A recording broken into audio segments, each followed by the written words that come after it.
case you missed it.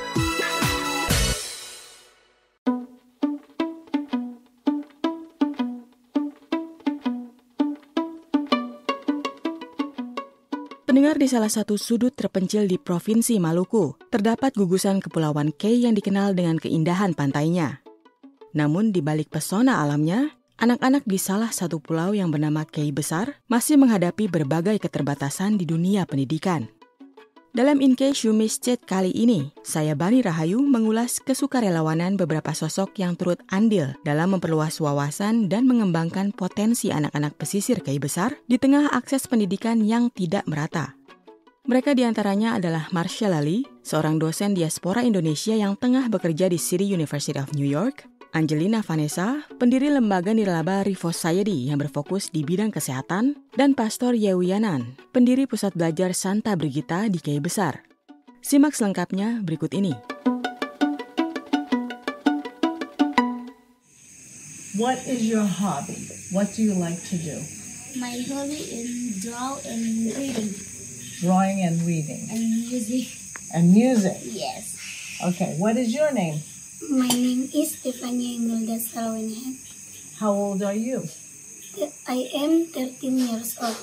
What is your hobby? Singing and playing music.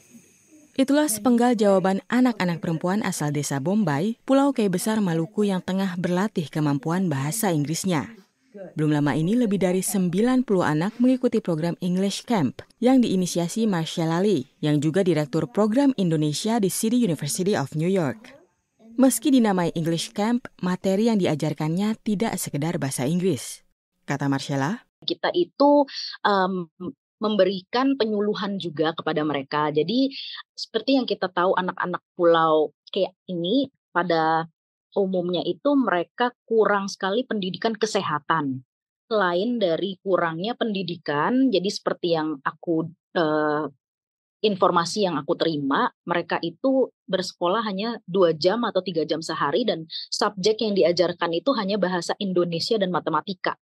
Subjek itu saja. Jadi mereka sangat minim sekali pengetahuan tentang dunia lain, apalagi dunia kesehatan.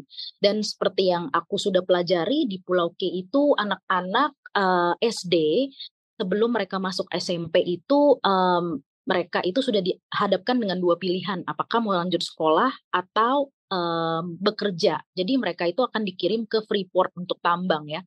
Dan kebanyakan dari mereka itu anak-anak yang belum cukup usia, jadi masih umur mungkin 12, 11 tahun. Dan mereka itu harus bekerja di luar pulau dikarenakan mereka harus membawa income ke pulau tersebut ya. Nah, untuk itu kita kemarin juga selain melakukan bukan hanya English Camp, jadi English Camp ini sebenarnya hanyalah nama dari program yang kita bikin, tetapi di dalamnya juga kita melakukan penyuluhan, terus juga pemberdayaan, penyuluhan kepribadian, terus pemberdayaan anak-anak, dan juga memberikan pengetahuan kepada mereka tentang pentingnya itu sekolah dan juga pentingnya untuk belajar bahasa Inggris. ia tidak sendirian. Marcella juga mengajak 2 dosen lainnya asal Amerika Serikat, Cynthia Wiseman dan Linda Pelk, untuk ikut serta dalam program ini.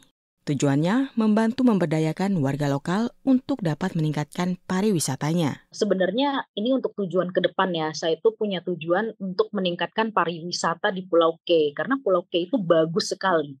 Dan banyak pantai yang belum terjamah, dan pantainya itu benar-benar bersih. Kalau mbaknya tahu, pantai Pulau K itu terkenal dengan pantai pasir yang terhalus di dunia, tetapi banyak orang yang tidak tahu tentang hal itu, ya kan?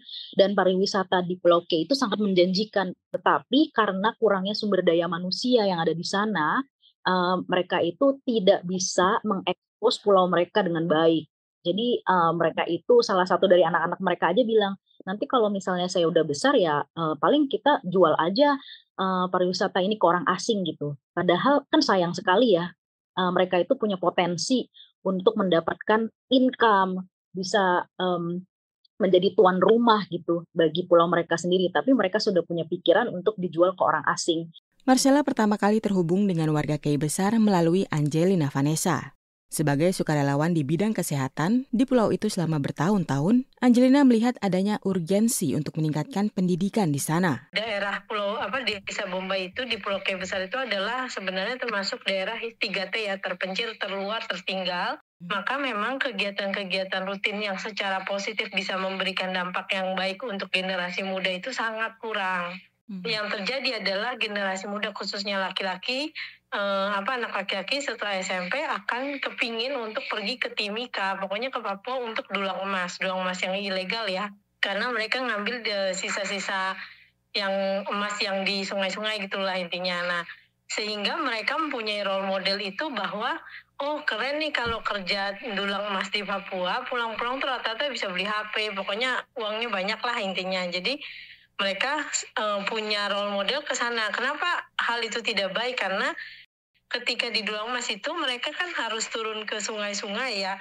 Itu kan mereka dingin kan, cari dulang emasnya kan dari sisa-sisa itu kan di sungai dan dingin. Akhirnya mereka minum sopi. Sopi itu ada sejenis arak lokal, jadi minuman beralkohol yang dibuat secara lokal di Pulau K lalu dibawa ke ke Papua itu.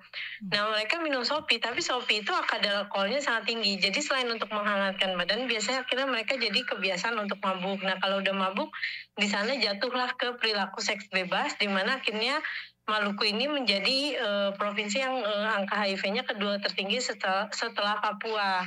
Karena kebiasaan buruk yang perilaku seks bebas ketika mereka balik ke kampung mungkin pada saat hari raya keagamaan, entah itu Lebaran ataupun Natal, itu juga mereka akhirnya di kampung juga akhirnya tetap melakukan kebiasaan seperti itu juga gitu. That's why HIV-nya spread dengan secara gampang. Berangkat dari keprihatinannya itu, Angelina mulai bergerak membantu warga lokal. Saya dengan pengalaman 10 tahun di Pulau K ini, saya juga sudah menimbulkan kecintaan terhadap saya sendiri gitu loh, bahwa masyarakat ini tuh harus ditolong, tapi saya tidak bisa sekedar dari kesehatannya doang. Karena background saya dokter umum, kan saya fokusnya ke main tuh di kedokteran, di kesehatan, di pengobatan. Tapi saya sangat sadar bahwa pendidikan itu justru harus juga jadi pilar utama. Karena kalau misalnya saya maunya cuma nolong-nolong di bagian kuratifnya, mereka nggak ngubah pola hidup, mindset, itu ya percuma mau sampai kapan gitu loh kita provide mereka dengan pengobatan gratis. Disitulah karena saya sadar akan pendidikan, makanya saya ketika pastor ngajak berkolaborasi untuk di Learning Center, ketika sudah punya social enterprise di Ref Society, saya setuju. Karena kita harus mulai dari awal juga kan, dari sisi pendidikan. Makanya mungkin agak bingung nih, kenapa sih malahan dokter dan ada penyuluhan kesehatannya terus ngajak-ngajak English Camp? Ya karena itu dasarnya gitu loh, karena mereka juga akan bosan kalau setiap kali datang saya akan masukin materi kesehatan terus gitu kan. Apalagi kalau saya bilang kalian harus makan bergizi bla bla bla, tapi misalnya mereka kesulitan di ekonomi gitu. Nah jadi itulah kenapa sisi pendidikannya pun saya masuk dari misalnya bahasa Inggris juga, itu karena itu. Satu lagi yang kedua, di Pulau K Besar itu sebenarnya banyak sekali kayak tempat wisata ya, ada air terjun, ada pantai, tetapi kurang terekspos secara mendunia. Oleh karena itu, kemarin tujuannya pastor juga nge-push misalnya ada English Camp, ada Learning Center yang ada penginapan yang untuk tamu-tamu luar. Itu tujuannya supaya bisa di-push juga desa Bombay ini jadi desa wisata sehingga bisa dapat perhatian secara nasional dan internasional lebih besar. Kegiatan English Camp dan penyuluhan untuk anak-anak di K Besar juga tak luput dari kontribusi Patricius Yewianan, pastor pendiri Pusat Belajar Santa Brigita.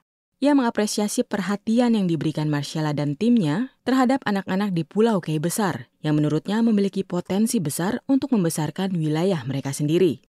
Harapannya sederhana, agar anak-anak tersebut memiliki keberanian berbicara sehingga dapat menjadi modal untuk mempromosikan kekayaan daerah mereka. Mereka yang berada di daerah pesisir ingin untuk maju.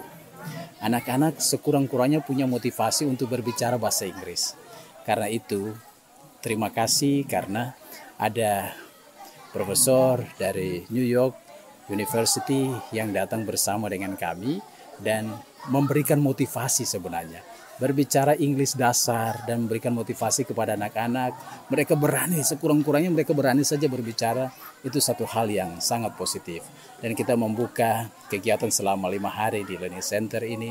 Anak-anak datang dari berbagai tempat, mereka camping di sini, tinggal di sini dari pagi sampai malam kegiatan. Dan sungguh luar biasa, kegiatan penuh sukacita, kegembiraan. mereka diterima sebagai satu keluarga, we are family. Dan di sanalah kita bersama-sama, bermain bersama, bahasa Inggris bersama, dengar musik sama-sama. Mereka juga bermain ukulele, pianika, mereka menggambar, dan itu adalah bagian yang paling penting. Marcella pun berharap program itu bisa menjadi kegiatan yang berkesinambungan, di mana pemerintah dapat berperan lebih dalam memberdayakan masyarakat lokal Kei Besar. Saya itu sangat berharap pada pemerintah daerah, khususnya pemerintah daerah di Maluku ya, untuk memperhatikan anak-anak yang ada di Pulau K ini gitu. Karena Pulau K ini sebenarnya menjanjikan ya. Kita kan tahu ya ada Bali, ada Labuan Bajo gitu ya. Tetapi kenapa enggak Indonesia Timur yang juga yang bagian Maluku ini gitu diperhatikan supaya juga bisa meningkatkan wisatawan asing di kemudian hari. Menurut aku kalau dari awal mula ini pendidikannya sudah diperhatikan, pendidikan dan kesehatan sih yang terutama ya, karena aku melihat juga anak-anak di sini tuh masih kurang gizi, mereka juga untuk akses minum susu saja susah, masih sulit, dan untuk mendapatkan 5 sehat 4 sehat 5 sempurna itu sangat sulit juga setiap harinya gitu. Jadi kita berharap pemerintah juga turun tangan, memberikan sarana ya, ataupun memberikan financial resources untuk tenaga pengajar, atau juga untuk program-program seperti ini yang exchange culture dari mungkin dari luar negeri, bukan hanya dari Amerika, bisa dari negara-negara yang terdekat lah seperti Australia, atau mungkin ada tenaga pengajar yang ingin datang. Itu harapannya sih supaya ada turut campur pemerintah untuk hal ini. Cynthia Wiseman, salah satu dosen Amerika yang diajak Marcella mengajar, menuturkan, I feel inspired to return next year to work with the children and teachers. We hope that this program will continue next year. Cynthia mengatakan ia terinspirasi untuk kembali lagi tahun depan untuk bekerja sama dengan anak-anak dan para guru di sana.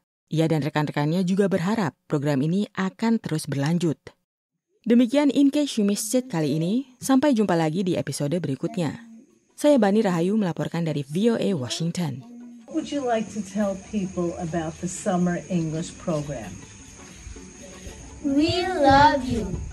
We love to study English and sing song. Please come and study English with us.